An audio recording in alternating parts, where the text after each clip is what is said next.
एक लड़का 23 फरवरी 2025 को लंदन से इंडिया वापस आता है और वह अपने परिवार में किसी को नहीं बताता कि वह इंडिया वापस आ रहा है, ताकि उसकी पत्नी का बर्थडे होता है, जन्मदिन होता है 25 फरवरी का। तो वह अपनी पत्नी को सरप्राइज़ देना चाहता था, इसलिए वह अपनी पत्नी को भी नहीं बताता कि वह वापस आ रहा है। लेकिन जब वह वापस आ जाता है तो उसकी पत्नी उसको इतना बड़ा सरप्राइज़ दे देती है जिसकी हम और आप लोग कल्पना भी नहीं कर सकते। जी हाँ दोस्तों, मैं विराट चौधरी स्वागत करता हूँ आपका सीएम न्यूज़ टीवी में। दोस्तों, कहानी में आगे बढ़ने से पहले आप लोगों से गुजारिश है कि वीडियो को लाइक करें और चैनल को सब्सक्राइब कर लें। तो दोस्तों, आज की जो सच्ची घटना है, यह घटना उत्तर प्रदेश में एक शहर पड़ता है मेरठ। मेरठ शहर की यह घटना है जहाँ सौरभ नाम का युवक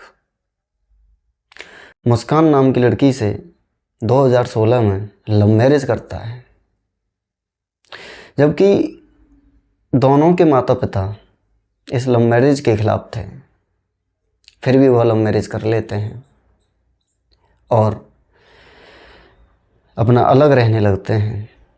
क्योंकि सौरभ उस टाइम पे मर्चेंट नेवी में जॉब करता था। तो शादी होने के बाद में 2017 में उनको एक बेटी होती है और उसके कुछ टाइम बाद ही कोरोना का पीरियड आ जाता है। तो कोरोना काल में सौरभ घर पे ही होता है। अब जैसे ही कोरोना ख़त्म होता है तो सौरभ अपने वहीं नज़दीक ही कहीं ऐसा काम करने लगता है जिससे कि गुजारा हो सके। अब जैसे ही 2020 आती है, 2020 में वह अपने किसी दोस्त के ज़रिए लंदन किसी स्टोर में काम के लिए जाता है।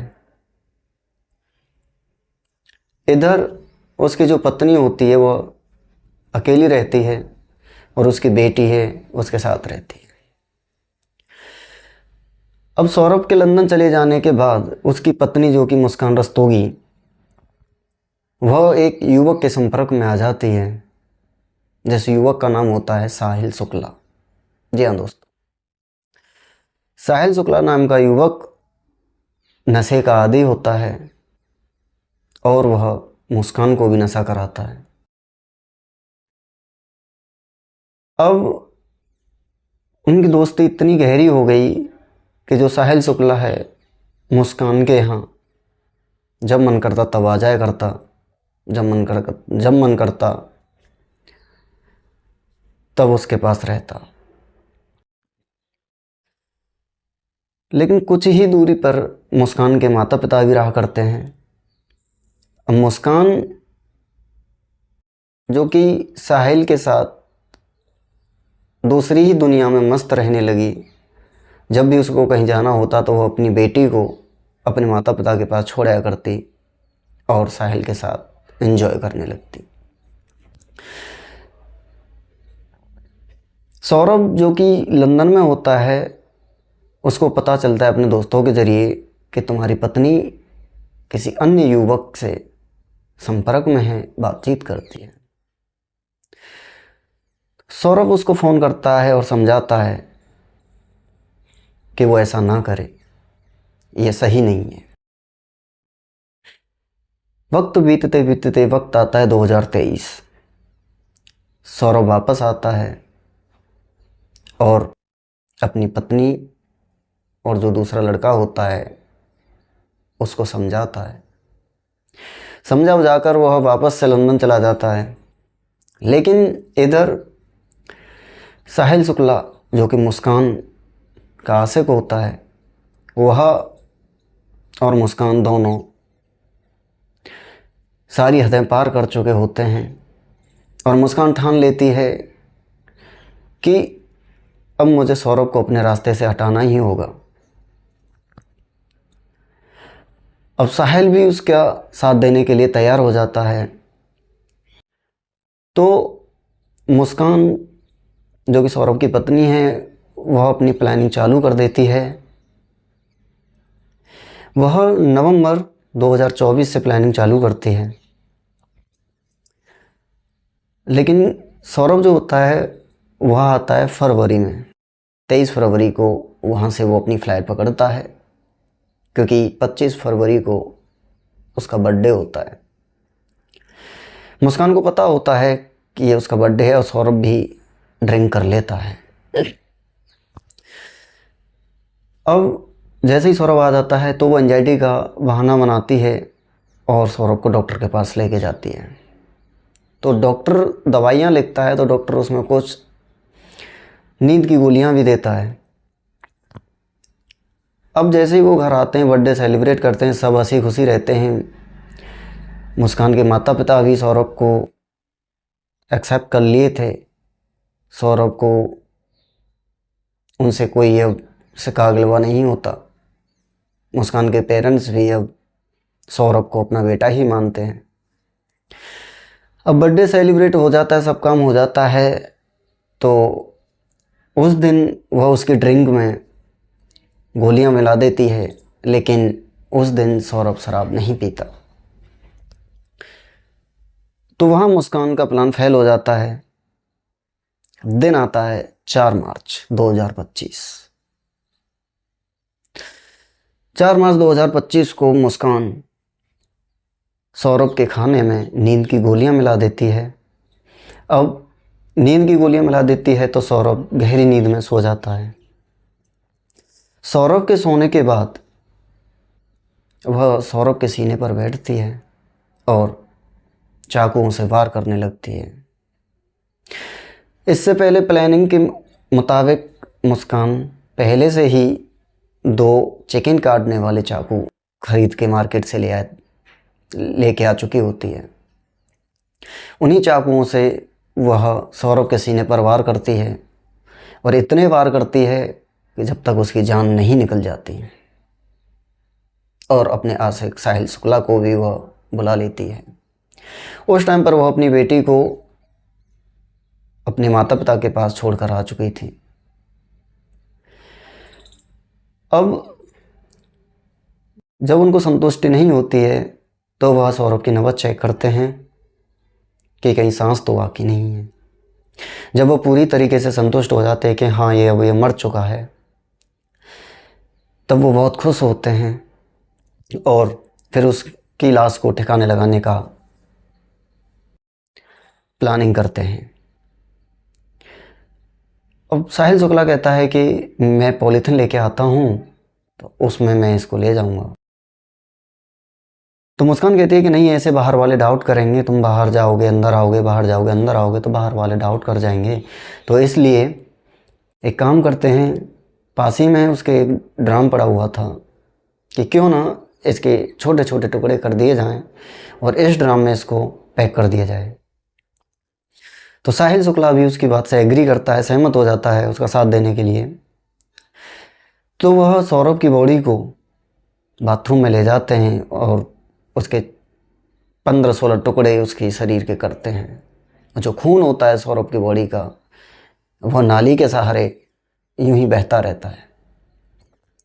अब जब उसके टुकड़े हो जाते हैं तो वह क्या करते हैं, दोनों मुस्कान और उसका आशिक साहिल शुक्ला नीचे ड्राम में सीमेंट लगाते हैं।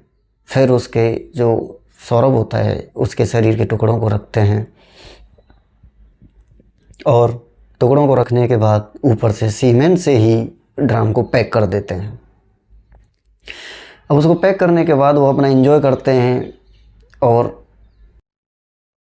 अगले ही दिन घूमने के लिए निकल जाते हैं। वो अपने माता पिता से कहती है मुस्कान कि मैं सौरभ के साथ घूमने जा रही हूँ। मुस्कान के माता पिता कहते हैं ठीक है चली जाओ। लेकिन जैसे ही वो वापस आती है और अपने मम्मी पापा के पास जाती है तो मुस्कान की मम्मी उसको पूछती है कि बेटा सौरभ दिखाई नहीं दे रहे हैं काफ़ी टाइम से, कहाँ हैं वो? घूम के तो तुम 2-3 दिन पहले ही आ चुके, लेकिन सौरभ कहाँ हैं? तब मुस्कान कहती है कि मम्मी मैंने सौरभ को ख़त्म कर दिया है। मुस्कान की माँ को यकीन नहीं होता कि ये क्या कह रही है। फिर वो और अच्छे से पूछती है कि सच बता बेटा, सौरभ कहाँ है। तब वो कहती है कि सच में माँ, मैंने सौरभ को मार दिया है। वो कहती है तू ऐसा कैसे कर सकती है।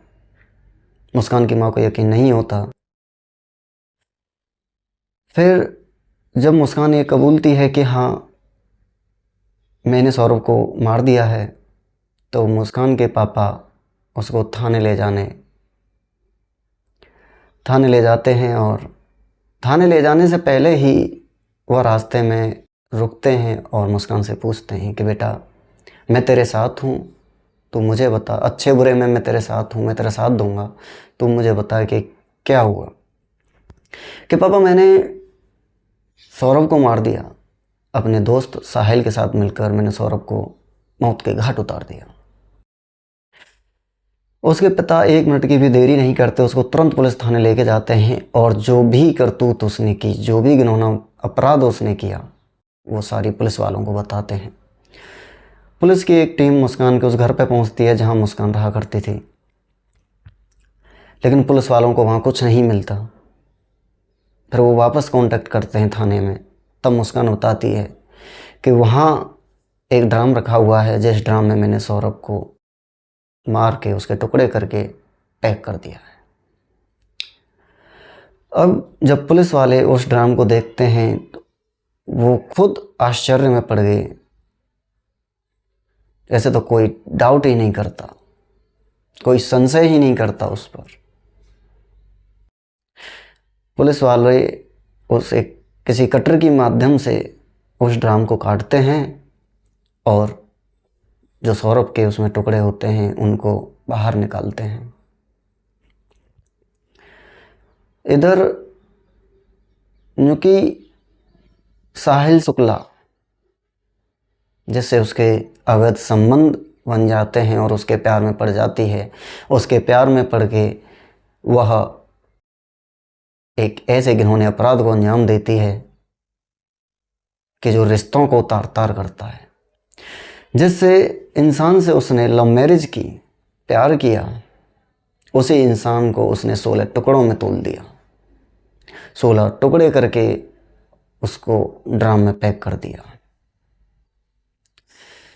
दोस्तों, यहीं फिर मुस्कान के माता पिता होते हैं। उनको जब ये सारी करतूतें उसकी अपनी बेटी की पता चलती हैं तो वह अपने दामाद सौरभ के लिए न्याय मांगते हैं।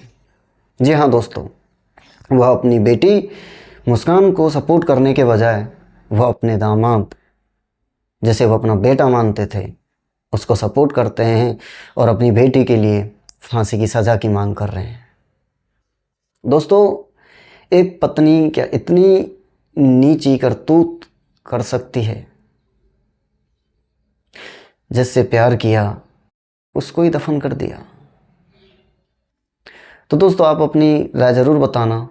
और मुस्कान के माता पिता और सौरभ के माता पिता जो हैं उसके लिए फांसी की मांग कर रहे हैं। तो आप भी अपनी राय दें, अपने नाम के साथ कमेंट करें, बताएं कि मुस्कान और साहिल शुक्ला को क्या सज़ा मिलनी चाहिए। धन्यवाद दोस्तों।